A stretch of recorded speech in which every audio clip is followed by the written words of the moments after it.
Hello again, classmates. I'm here to do the quote video for Module 5. The first quote that I selected from Chapter 7 is on page 86 in the book.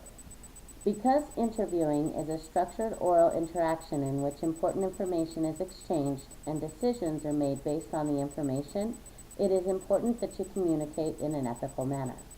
I think what the authors are trying to say here is that when you're interviewing somebody, especially as the interviewer, you tend to have more power than the person that you're interviewing. So it's important to make sure that you're aware of what the laws are regarding the kind of questions that you can ask, and also just being ethical and respectful of the information that you receive, realizing that it's confidential information and it shouldn't be shared outside of the interview room. The reason this matters to me, or the reason I found it important, is that I've sat in a lot of interviews and I've had people ask me questions that they shouldn't be asking me. And I know that they are asking me questions that they shouldn't be. And sometimes it's hard to know how to respond to that. I think the easiest way so far that I have found, without making a big deal out of it, is just to kind of give a vague answer, or say something along the lines, well, what does that have to do with the position? Something like that. Moving on to the second quote that I chose for Chapter 7. It was in the introduction on page 75, and it's a quote from Anderson Cooper, who is a reporter for CNN. According to Cooper, your job as an interviewer is to ask questions that will allow people to tell their stories. Once they begin telling their stories, you guide them and then get out of the way so that the camera can capture the interview. I think what he's trying to say here is that your job as an interviewer isn't to talk. Your job is to listen and to guide the conversation in the direction that you're intending to guide it.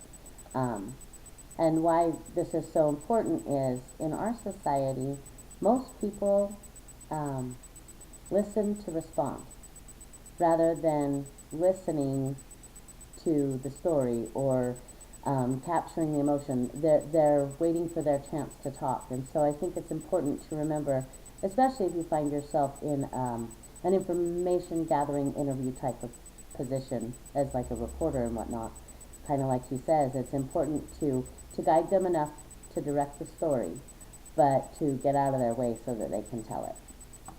Moving on to Chapter 8, the first quote I chose for Chapter 8 was on page 91, and that's by Chip Conley. He's a CEO for a hospitality group, and he says, "A paycheck doesn't motivate, meaningful work does." And I think what he's saying is that not everybody is motivated by money, at least not over time. And kind of what this means to me is, it's great to make good money. We all have bills to pay. We all have things that we would like to acquire. But finding work that actually has meaning, or that you can make meaning out of, makes your work so much more enjoyable.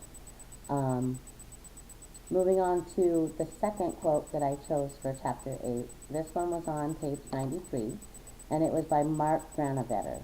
He's a sociologist, and he says, "Most people believe that their job contacts will be close friends and relatives, or their strong ties, when the reality is just the opposite." And I think what he's saying here is to remember that there's more than just the close-knit people in your circle. And quite often what happens is those people aren't the ones that get you the job or that get you an interview in a company. It's the people that you're loosely connected to, such as, your mom's best friend at work.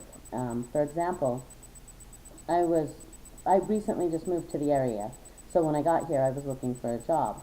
And one of the best contacts I had came through my stepmother's best friend, who is really not a close tie of mine. But she contacted the people that she knew in the company and was able to get me set up with an interview.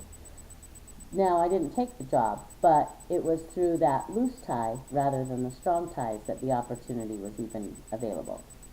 And so with that, I'd like to close, and I hope you all have a nice week, and we'll talk to you again soon. Bye.